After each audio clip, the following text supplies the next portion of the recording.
Le ventre m'a tué. Le 12 janvier 2010, Haïti a subi un tremblement de terre qui a fait des centaines de milliers de morts et plus d'1,5 million de sans-abri. Et au final, qu'est-ce qu'ils ont eu? Un remake de We Are the World et quelques maisons construites, mais aussi rapidement qu'une maison bled. Aujourd'hui, on va voir ensemble comment ce qui aurait dû être la plus grande opération de reconstruction de la perle des Antilles s'est finalement terminé en une escroquerie et en un scandale international. Et évidemment, tout ça après générique.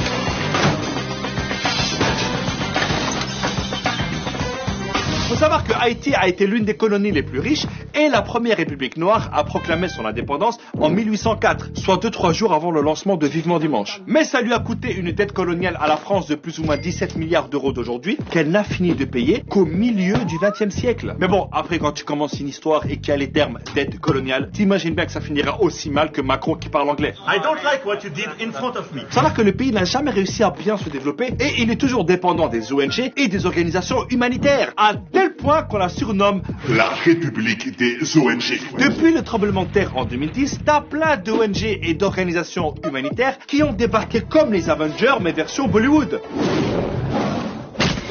Parce que t'en as plein qui ont fait des trucs sans logique, sans coordination, et énormément d'argent a disparu. Et croyez-moi, c'était pas la faute de Carlos Ghosn. Eh, c'est notre territoire ici, tu vois bien qu'on est en train de distribuer de la nourriture. Ouais, ben nous on a des camions avec des couvertures. J'ai faim, j'ai froid. La ferme! Tu vois pas qu'on est en train de te sauver la vie là? C'est un truc de fou! La politesse!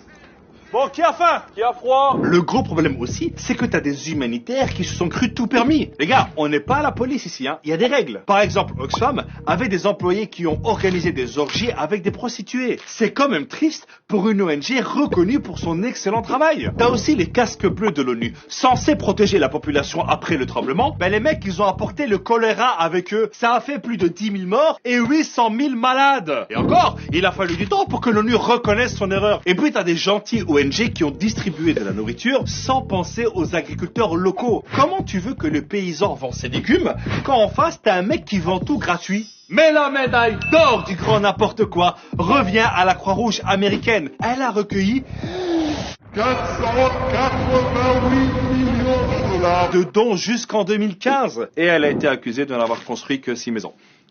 Les gars, Haïti, c'est un pays. C'est pas un Monopoly. T'as aussi l'agence américaine d'aide au développement qui a débloqué 2,5 milliards de dollars d'aide. Et bien sur tout ça, il n'y a que 2,6% qui a été versé directement aux entreprises ou associations haïtiennes. Le reste... Donc sous le coup de l'émotion, tout le monde s'est précipité, mais ça a été mal géré. Résultat, Haïti est devenu une espèce de centre d'entraînement pour des humanitaires qui ne connaissent ni le contexte, ni même le pays. Tu savais qu'ils parlaient français ici? Bah ouais. Je pensais qu'en Afrique, on parlait l'africain, moi. Mais on n'est pas en Afrique, on est à Tahiti. Ah, mais toi, t'es vraiment nul en géographie. Hein. On en apprend tous les jours. Hein. Vous avez faim, monsieur? Non, il a froid.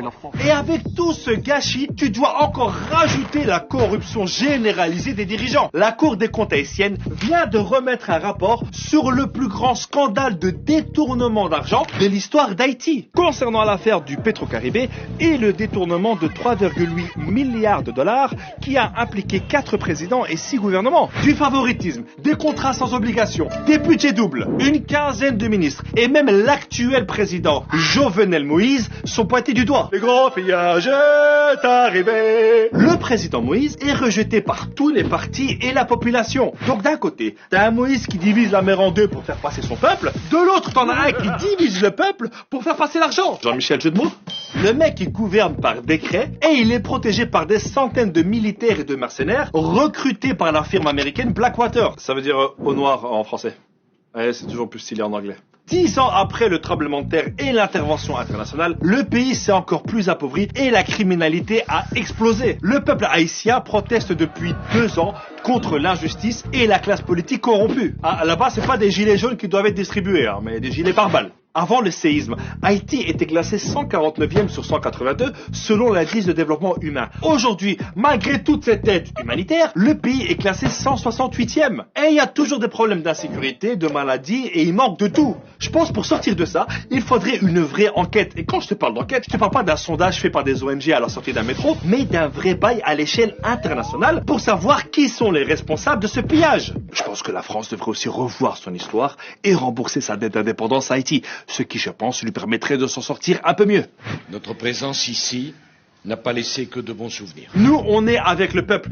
Ils sont debout comme ils l'ont fait à l'époque pour gagner leur indépendance. Et évidemment, n'oubliez pas de partager cette vidéo pour sensibiliser un maximum de monde. Et comme dirait mon proverbe, celui qui partage la vidéo